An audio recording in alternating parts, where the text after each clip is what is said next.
Hi, my name is Stephen Ikebude. Today I welcome you to another episode of the Stephen Ikebude Show, a show where we talk to develop the migrant's story and to create a diary about certain steps, certain movements, certain knowledge and experiences that can be used by migrants from lived experiences. In the last episode, I gave you a history of my migrant story. And today I have another discussion about an experience that I have lived and how so many of you who are desirous of moving abroad can utilize this experience. And for some of you who are already here, who one way or the other have not lived long enough or haven't experienced this, or can use this as an added advantage to your desires of succeeding wherever you are in a different part of the world.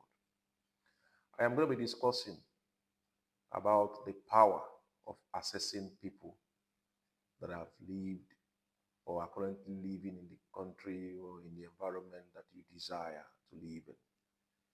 The access to people before you is wealth and is powerful. It worked for me.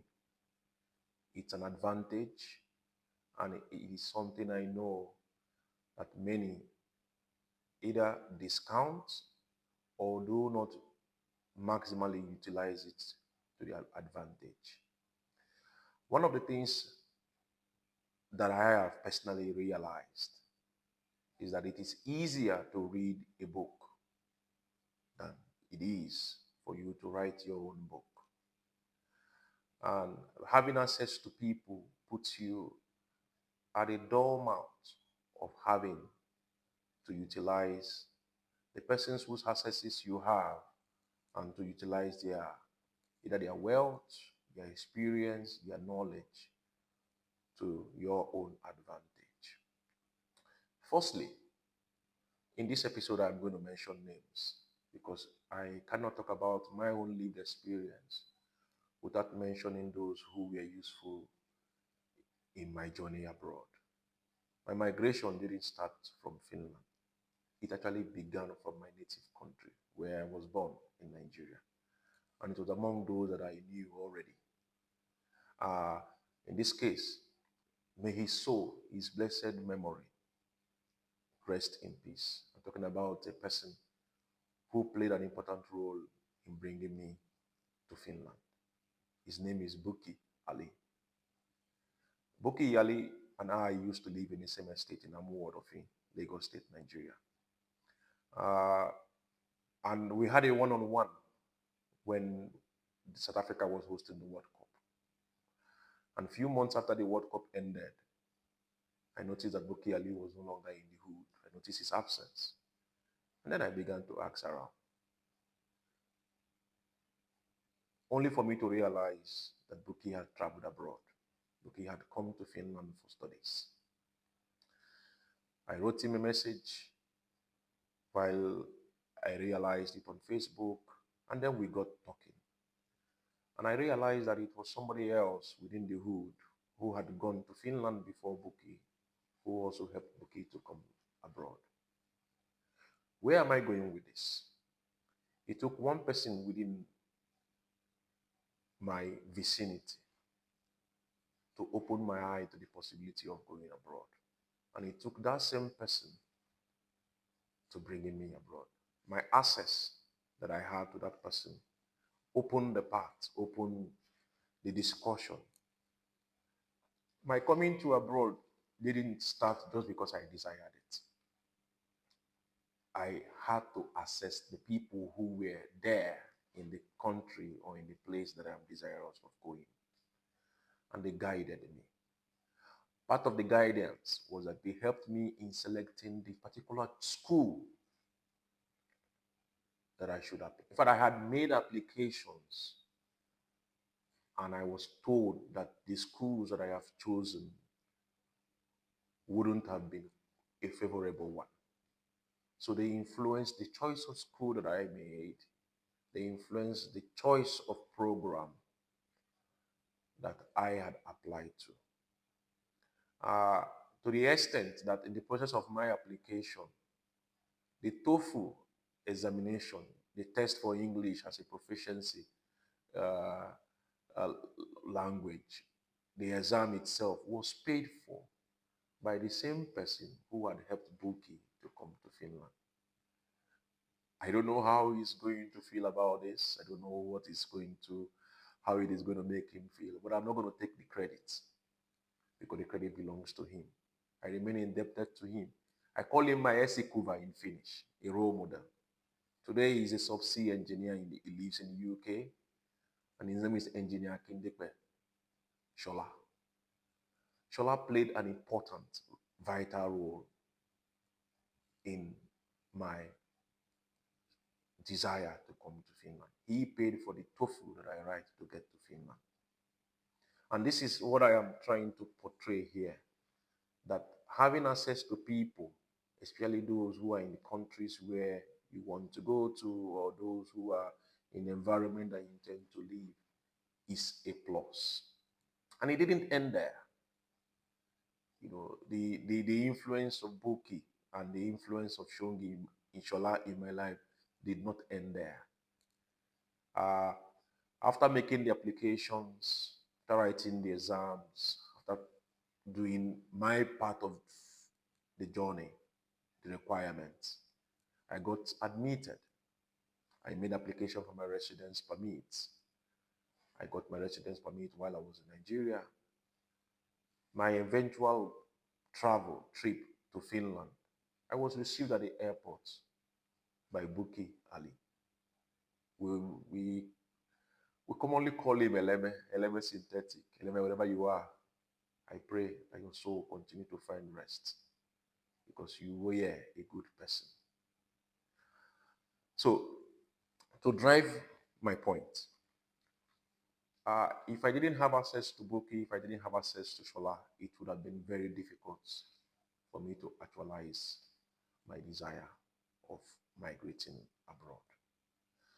Another scenario that I'm going to use to illustrate this point is that even when I got to Finland, even when I came here, resumed my studies, I had a place I could lay my head from the get-go because I had access to people. The immediate guidance, the immediate reception that I received, the hospitality, I didn't need to look for a place to put my head. I didn't need to look for what to eat. I didn't need to plan. The plans were already made for me in anticipation to my arrival to Finland.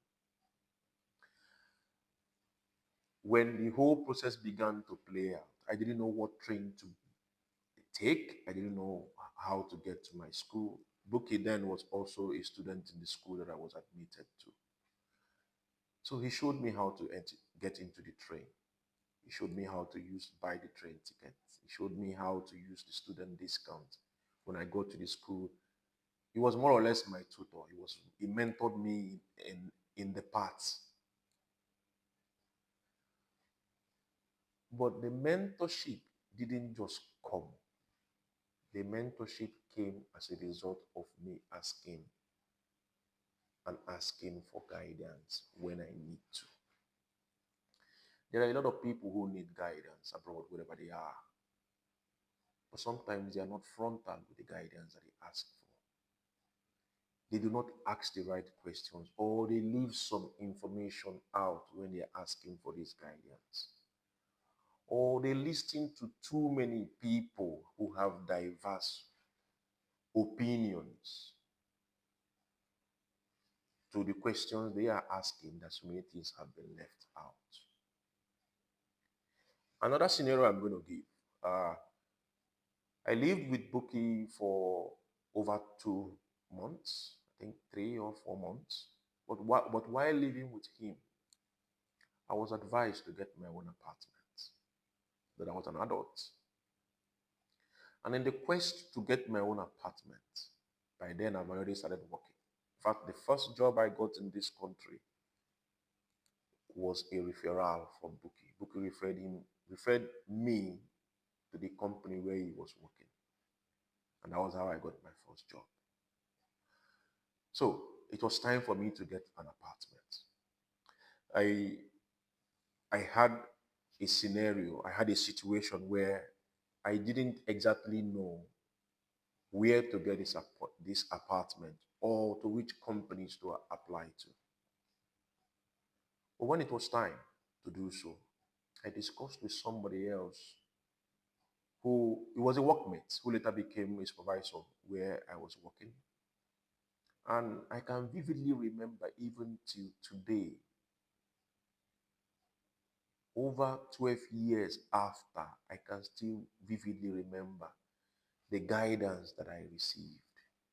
Because I had a situation where I was living with Bukky in Reuniting in Finland.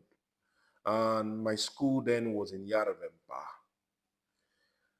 with the plan that the school was going to move to a permanent site in Helsinki. I was a student of DIAC, the University of Applied Sciences. I had come here to study social services. So DIAC was going to move to the permanent address in Helsinki. And then currently they were in Järvenpää, and I live in Rehimäki. So when I started looking for apartment, at this point in time, I had gotten 2 student jobs. One was in Hyvinkää, which was I think 19 to 20 minutes drive from Rehimäki. 9 minutes by train from Rehimäki to Hyvinkää. Those who are familiar with this route, will definitely know what I'm talking about. And then after school, I had a job where I usually go to after school within Järvenpää, the same city where I was studying at that time. So I didn't know where to get my apartment and why. If I was going to get it in Rehimäki, in Hyvinkää, where I had my morning walk, or in Järvenpää, where I go to in the evening to work. So I sought the advice of those who were here before me and those who I have started building acquaintanceship with. Only one person was available then to give me an important advice. Today, that person does not live in Finland. He lives in Canada. Egbon, I'm going to call your name in this one now. I hope you do not mind. His name is Charles Agunbiade. He might have forgotten that he gave me this advice then when I was seeking for apartment. And he told me, Stephen, you get your accommodation in the city where your work is. Check for accommodation for the student housing in the city where your work is. And avoid getting an apartment in the city where your school is. Because, and it made me understand the rationale behind it. And it made sense then. And till today, it still does make sense. Because we don't get to go to school every day. But for the sake of survival, you need to go to your work. And if I do not have a need to go to school, I do not need to use my train tickets to go to the city where I am working if my house is in the city where I school. But in my house, if I do not have to go to school on those days that I do not have school, I need not spend my money, drive my car, or use the train to get to my work. I will already be in the city where I reside to get to my work. And that was one of the most important decisions that I took. Because not only did it make me regular at my workplace, it reduced the cost of transportation going to school on those days that I have zero school. So this is another reason why it is important to not only associate, but to keep up with association of, and to maintain the access of people that are before you. Another example I'm going to give here right now is the importance of knowledge.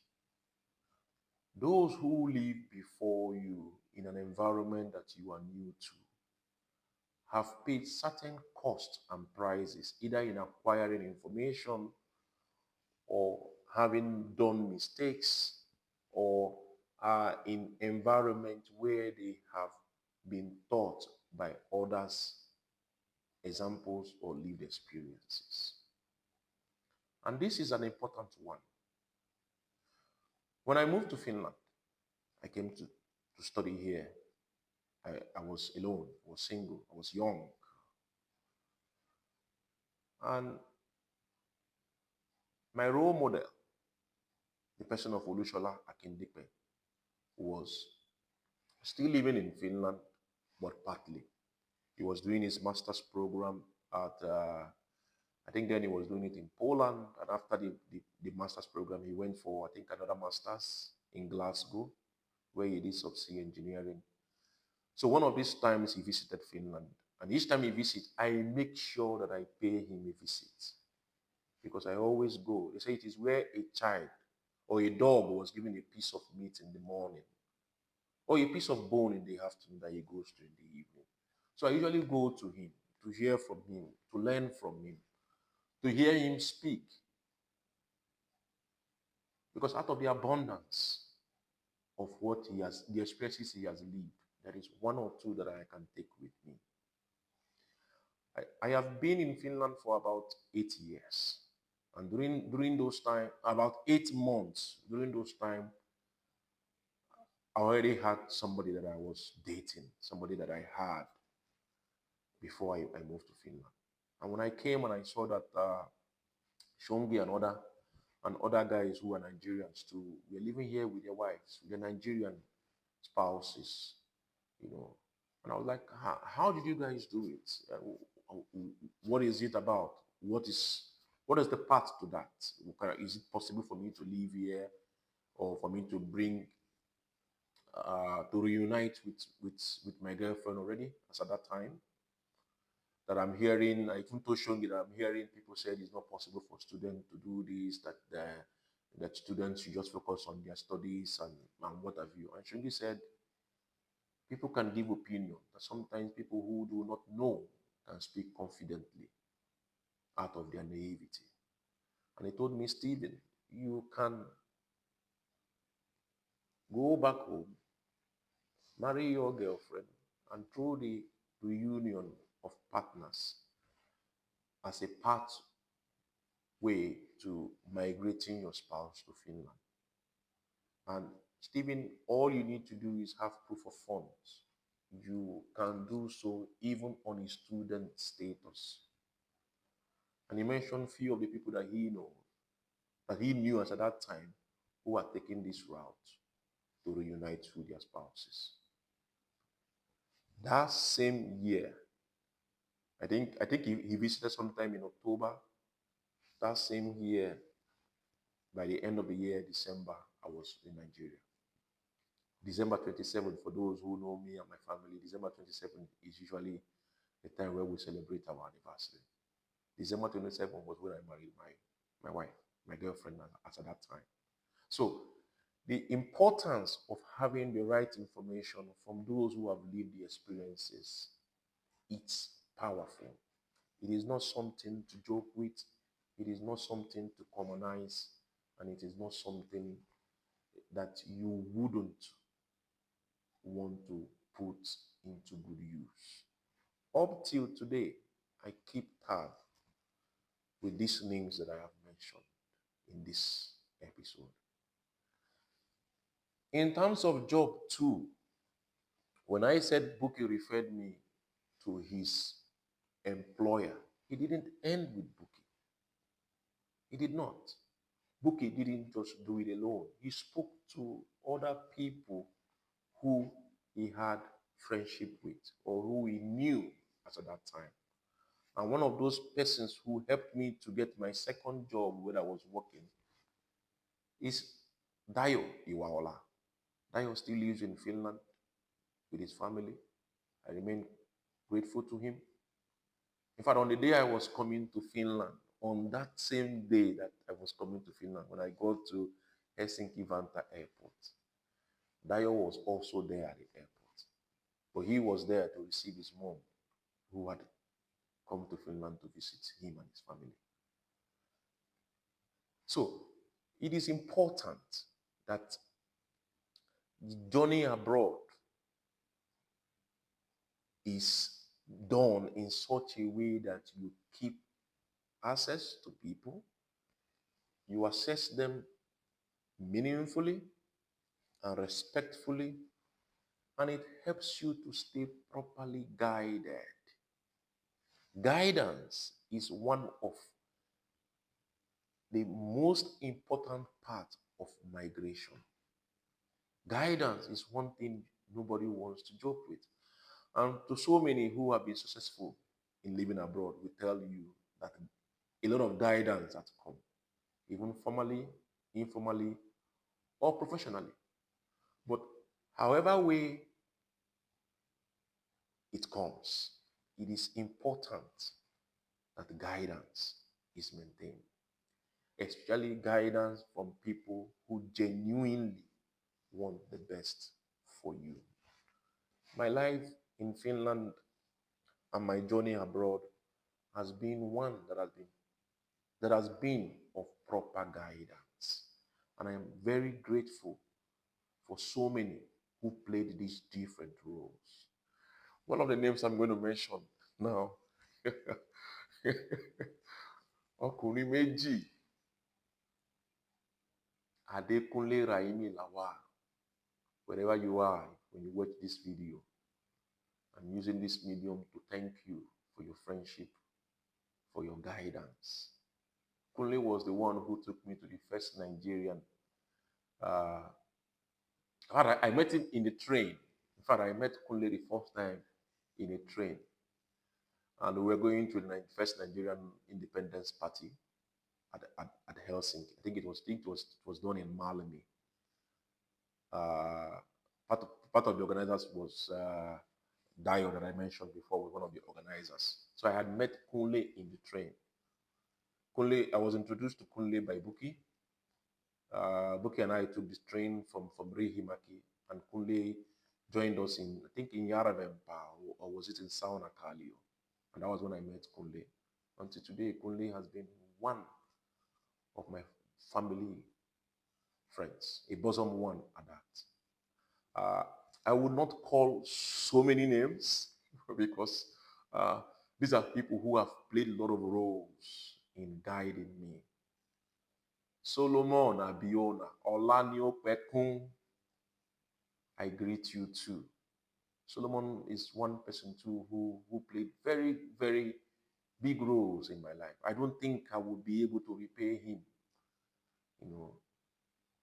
for some of the guidance that he shared with me. Solomon helped me a lot, even in my professional and entrepreneurship in Finland.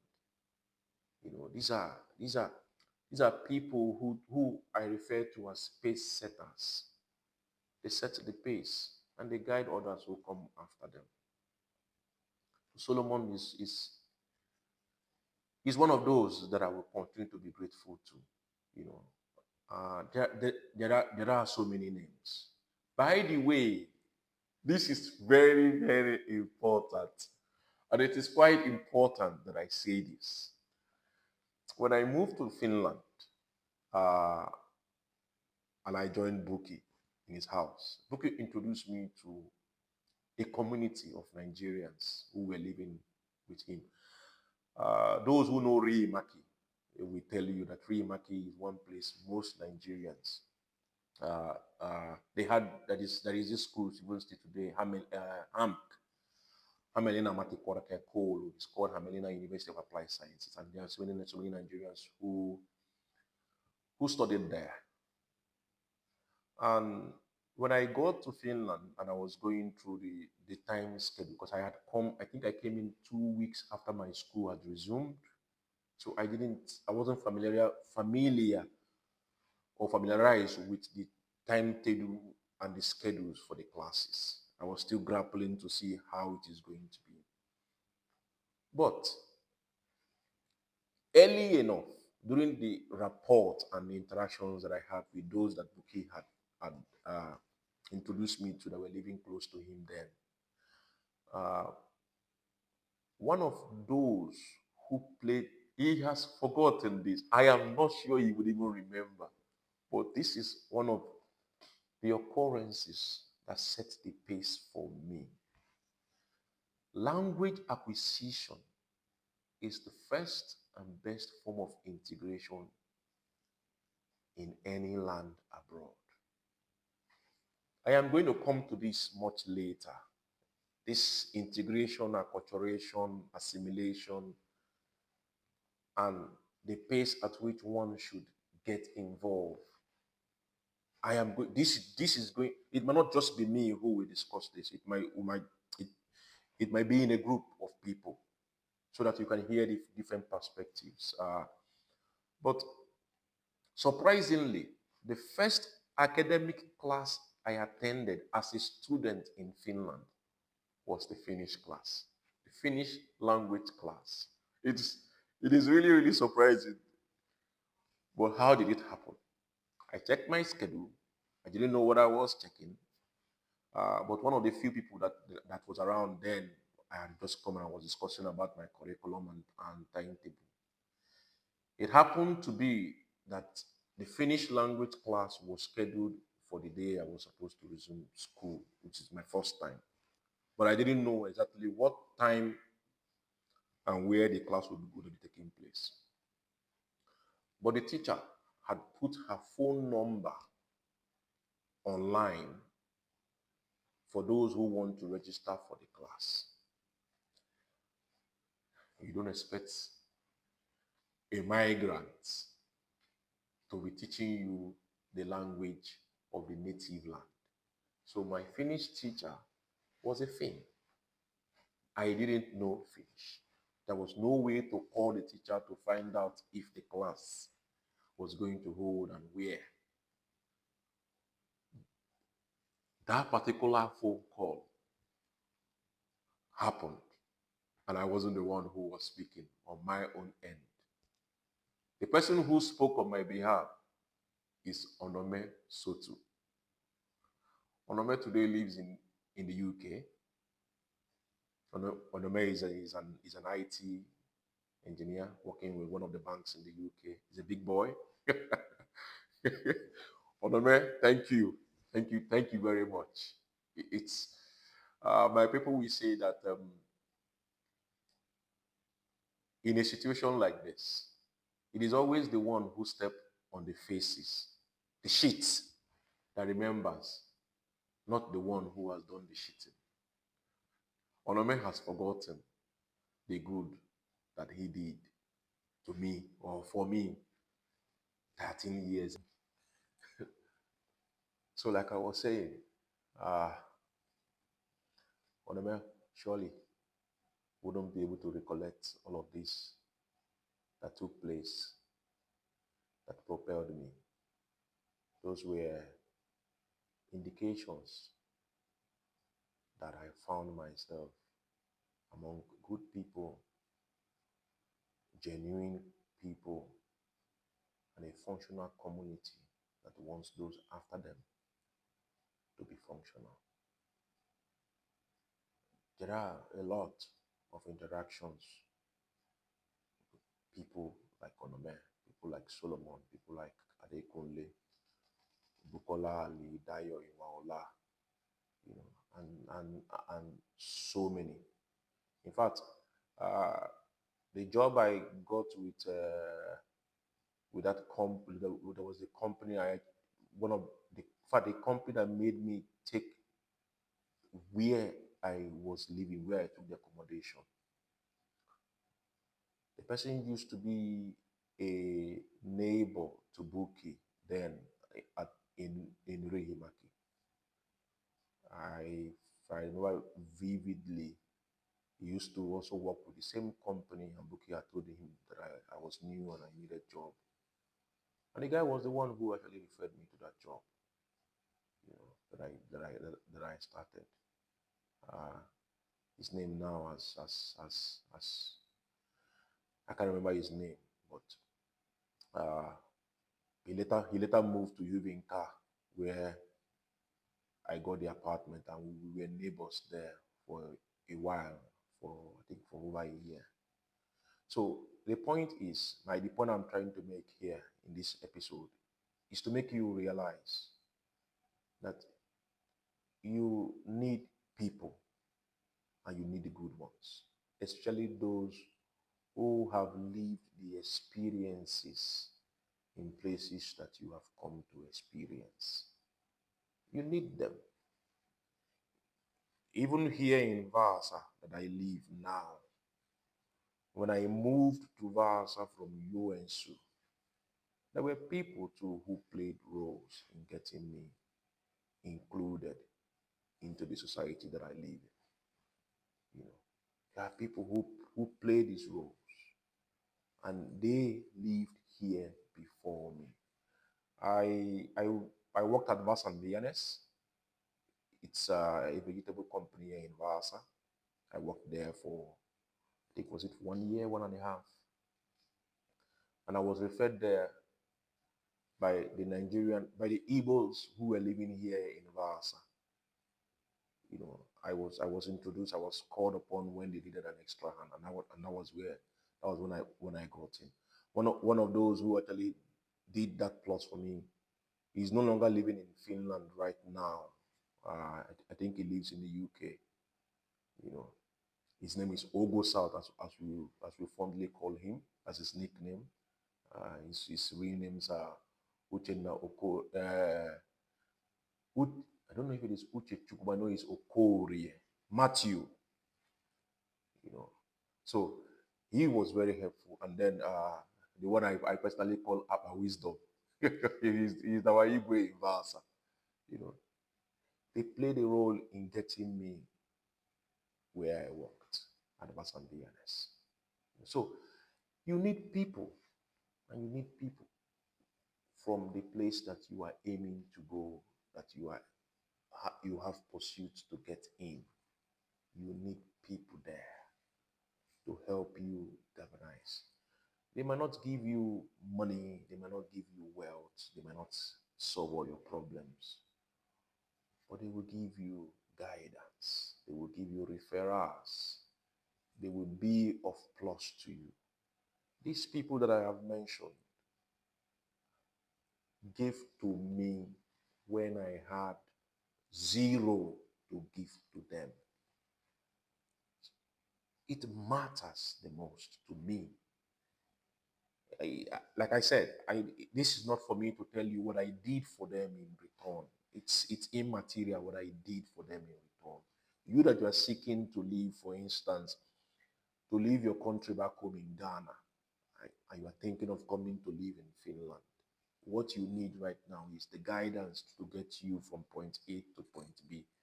However you choose to repay those who are of plus to you, it's up to you. But you will never be able to repay them in full for those times that they gave you those knowledge, those access, those opportunities, and those information. Anything you give back to them I would say, you became empowered that you could repay. But imagine if there was no empowerment, how would you get the wherewithal for a repayment? So you cannot repay them. You cannot get. They are beacons of light that should continue to shine in your life.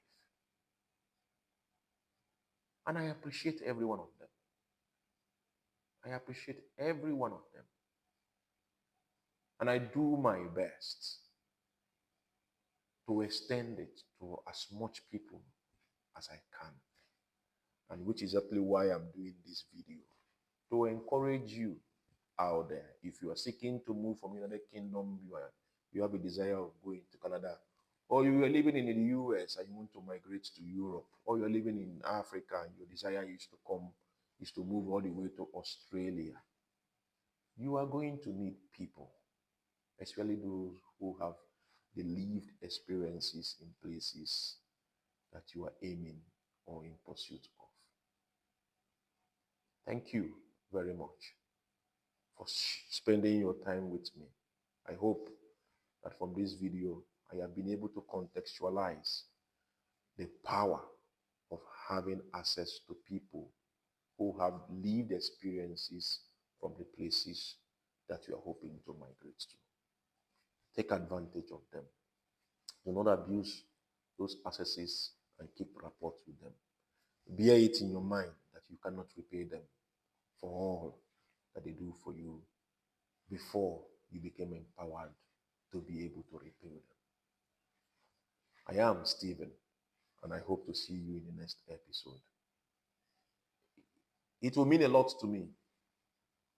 It will really mean a lot to me that you meet me halfway by sharing this link to this video with your friends, with your acquaintances, your family and loved ones. Or you have anybody who desires to move abroad that you think this diary can be a plus, either in eyes opening or information guidance. Share the link with them. And if you happen to be using any of the social media accounts that you think you can give us a follow, it will be a plus. You can subscribe to our YouTube channel. And for those of you who are going to be watching this or listening to this on Spotify, you can do us a follow there too. Thank you very much. Thank you for your time. Thank you for listening. And thank you for sharing. Thank you for liking. And thank you for subscribing. Till we meet again in the next diary. Hopefully, the next diary will not just be my face alone. There will be somebody else who will also be willing to share their experiences with you. Have a good one and see you in the next episode. Bye.